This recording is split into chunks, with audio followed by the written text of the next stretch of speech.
Good morning, everyone. It's Frank here from Grace Explained, and I want to just talk to you a little bit today. I'm just at the park, as you can see, doing a walkie-talkie.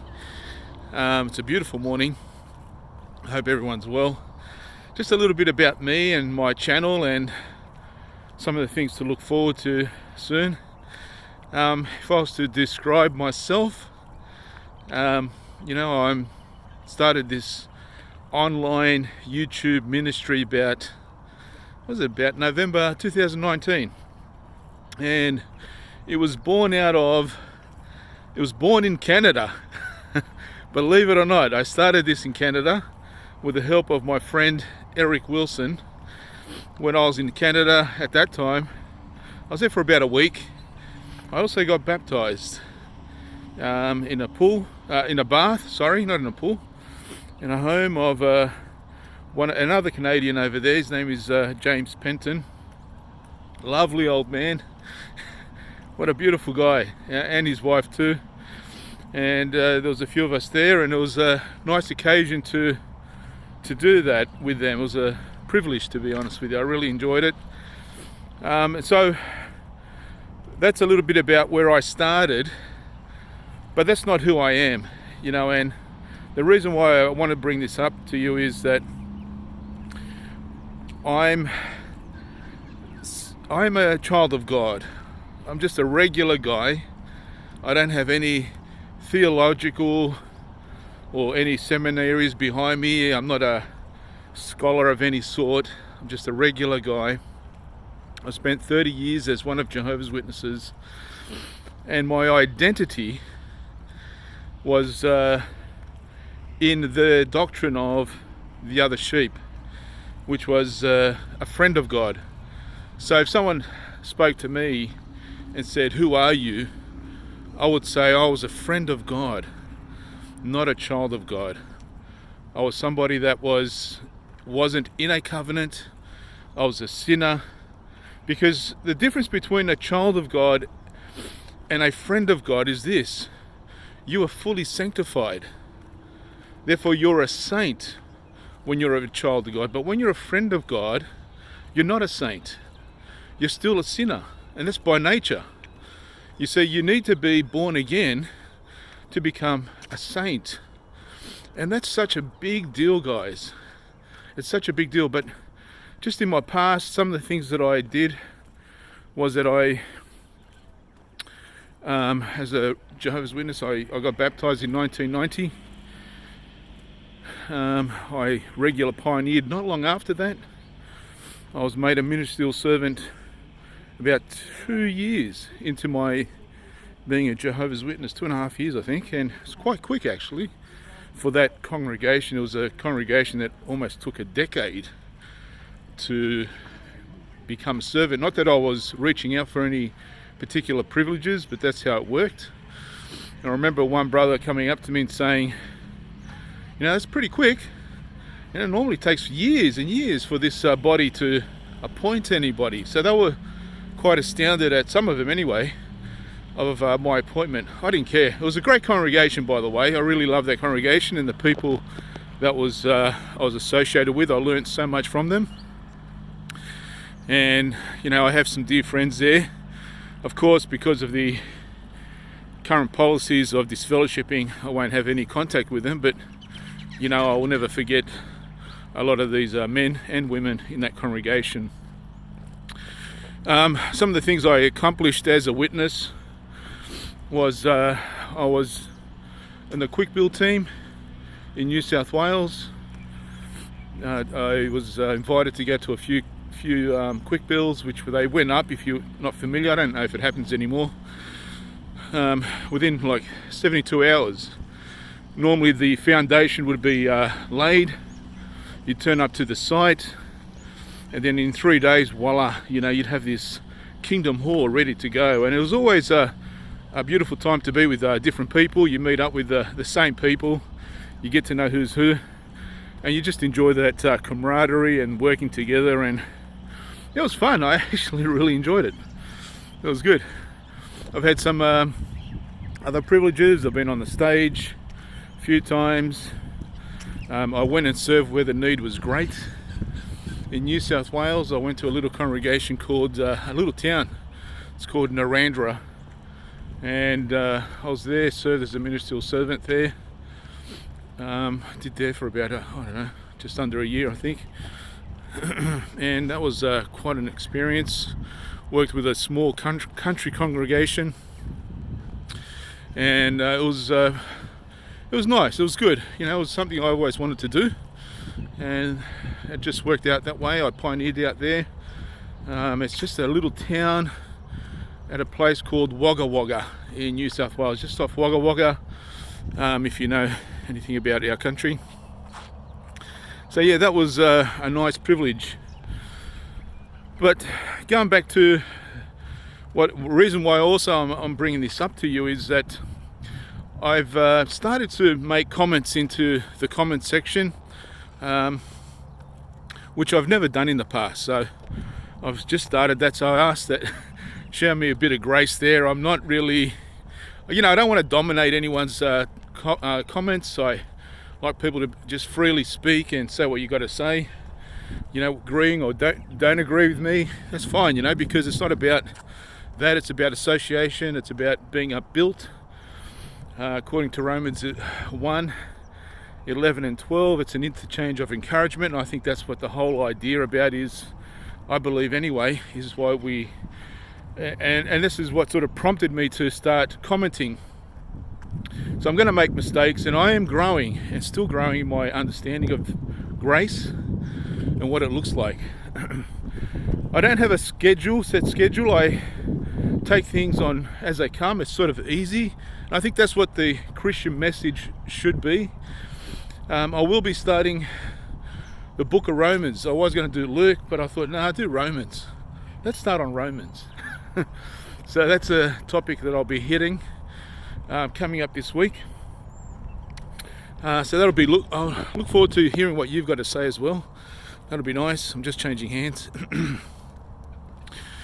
What else could I tell you? I don't have anything against my old religion. I will bring up error against anyone, really, but I'm very familiar with it, and that's what was part of my life for 30 years. And in a way, trying to also encourage people within there to be like a Berean, be like a real Berean, and hear the message of the scriptures. I'm not telling anyone to leave or don't leave. That was something that the organisation would tell you to do, right? Leave that religion, flee Babylon the Great, come into this religion. Really, our focus should be building our relationship with God and Christ. He is the head. He's the head. He's the head of the body of the Christ. He's the head of the body.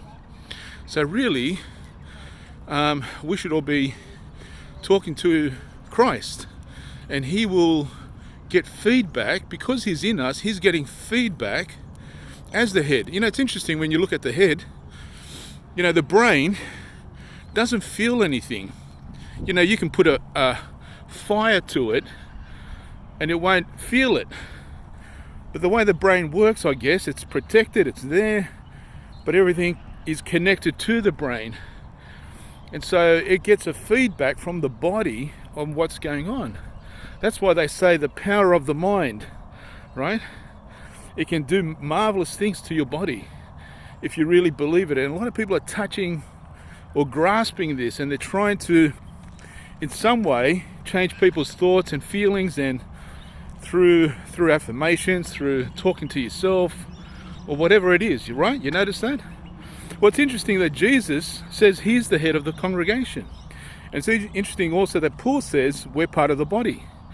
Isn't it amazing? So really, when we're communicating, talking to each other, Christ is already getting feedback of what needs to be done to the body, in the body, and the body's functioning because we are connected to Christ. I just thought that was, for me anyway, it's just a nice way to understand. And I think any church, organization that is teaching Jesus plus things, works, is missing the grace gospel, is not really getting or grasping the gospel. And that's why a lot of people are stressed out. So I think for us, for me anyway, my goal is to continue teaching on grace. as I've come to understand it and appreciate it. So I'm hoping that that's just going to be the continual thing for me. As a child of God, the beauty is that we are sanctified and we are perfect. You might not understand that, but if you look at Hebrews chapter 10 verse 14, it says that we're being perfected. Now some may think, hang on, it's an ongoing process of being perfected. Well, as a child of God, you are sanctified. That's what a saint is. It means sanctified or set apart, as it were. We're clean. The blood has done that. And that was the whole argument in the book of Hebrews, was that these people were turning up the Jews were anyway, trying to get their position or their cleanliness right every year with their sacrifices. But Jesus' one offering did that in Hebrews 10. It tells you that. If you go a little bit earlier, I think it's Hebrews 10:10. It's only by one sacrifice that you are made holy. But his blood changed everything. And the message that Hebrews was saying, the writer of Hebrews, was that you don't need to continually go back to this arrangement from the past, because Christ, one sacrifice, has changed everything. So we are clean. We are saints that sometimes sin.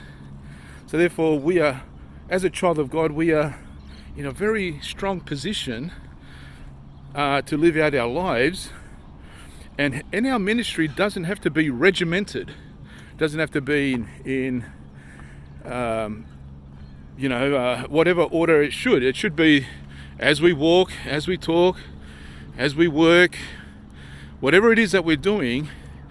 We are a mobile temple, because that's what Paul said. We are the temple. So we are the church. We are the ones. So as we're mobile and doing what we're doing, we can talk about Christ at any time, at any place. So that's a little bit about me. I've spent 30 years as a witness. As I said, I'm not a scholar, but I will continually bring out, doctrines that are based on the grace. Yes, I will expose error, and I'll probably expand that a bit more, not just to JWs, but to other ministries that I'm seeing that are detrimental to the body of Christ, that I think anyway. We are part of the new covenant. Some look at the new covenant as just being Jewish as well. It may seem that way, but Paul makes a point that it's not. So we should always get a whole picture of who we are and not be confused by our identity, because our identity is what really gets us through these tough times. Sometimes you hear Paul's language of, I'm the chief sinner. But you got to remember, when Paul speaks like that, and he also talks about us from our position of being who we were in the past. So what he's doing is he brings the past and makes it into a present tense. So he's not actually saying I'm a sinner, but he's saying that's what I was, and look where I am today, right? But yeah, so that's something that some people try to combat, this idea of your sanctification. That you are a sinner even though you're a saint. But there is no such scripture that ever tells in the New Testament that a saint is a sinner. So you can have full confidence in who you are as a child of God. So my encouragement is to keep going with that. So anyway, I wanted to just bring this up to you. Yes, I will continually talk about my old religion in a way to be as an education, to encourage people. I'm not really telling anybody to leave. If they want to leave, it's up to them. That's not my deal. But you just got to be careful in what you do, because it's not an easy road. But it's, that's something that you need to prayerfully consider when you go about that. So that's it. I'm not sure if there's anything else I need to sort of discuss for now. other than I'm really enjoying just starting to interact with you guys. I should have probably done that a bit earlier. I just held back because I didn't want to, as I said, I don't want to really dominate conversations when people are commenting. I like to read and think about what they're saying. And so, yeah, so that's it, guys. Other than that, I think that's all I need to say for now. Oh yeah, I've been to 2 pioneer schools. My first one was in 1993, and then my last one was in 2014. And yeah, so I've had many privileges in the organisation. I've always sort of been a full-on sort of a guy. Not always, but what I mean by that is I've always been pretty steady and loyal to the arrangements or whatever the congregation needed to be done. I was always there, happy to put my hand up and do things. And that's it. I have a lot of friends there and a lot of respect. Obviously, a lot of people probably will be in the organisation a little bit cut that I decided to, well, not decided, I mean, it just, you know, you get to a point, for me, I get to a point where I'm a truth person. I really love truth, and it was just a little bit too much for me to continue, as in the end, as I started to wake up and grow in my understanding, to stay in the organisation regardless of the consequences of moving on, you know. Yeah, I just can't do that, guys, as much as some people can, you know, for their own reasons, and I respect that, having to stick around, you know. I'm not saying it's impossible. I think you can stay in and still be a child of God, but it's just difficult, right? Because you're under the commands of men and what they say, and you really can't rock the boat. Honestly, if you try and rock the boat, they're going to kick you out real quick. They don't muck around now. Different from the past, you know, in Rutherford's day, and this is something that I want to show you, because disfellowshipping didn't come into play until 1951. Prior to that, they didn't kick you out. They didn't disfellowship you. There was arguments. There was problems. There was controversy within the organisation. You know, it's in their yearbooks. You can read that. 1975. Have a look at that. You had the split between Rutherford and Johnson. Early 1919s. They sent him off. You know, he argued with them at Bethel. And then they sent him off. He sent him off to England. Right? There was problems within Japan in the early days, where the I just can't remember, but I think the leader there, or whoever's in charge of the branch there, turned against them. There's a guy in Taiwan in the 60s, I think too. He was part of the branch and invited to come to Gilead, and then he was sleeping around, right? So there was all these things happening. But in the past, there was no disfellowshipping, right? They called it a weapon of darkness in 1947, and 1951 they bring it in. Now this is the faithful and discreet slave. You got to remember that all these little things. There's so many little things that happen, but they're big things, big changes, and you have to wonder. These actions have been detrimental to so many people. Yeah, sure. I mean, we have that extreme case in 1 Corinthians chapter 5 where, man, what this guy was doing was worse than the nations, the Apostle Paul said. So, yeah, for sure. Move him along, you know, like, yeah, you can't tolerate that, right? Because that was terrible. It was giving even the congregation a bad name. However, come around 2 Corinthians, he says, you know, bring the guy back. You know, show him love, you know, like there's a point where that also is no good for a saint to be out in the wilderness. So there's a balance there. But to cut somebody off, sure, you know, that's probably the worst thing you can do for many Jehovah's Witnesses who have family within, right? I have 2 kids of my own. Now, part of this channel also is for them. If they if they wake up or they want to look on, they decide to see that there's some errors, but it's very hard to talk to people. Well, they have this channel they can sort of jump on and say, oh, that's Dad. What has he got to say about these things, And they've got some information and then they can look through. Not what I say. It's what the Watchtower themselves have said and have made changes that I'm highlighting. It's their own faultiness, because it's men, right? It's not God that's running the organization, not Christ running the organization, it's men.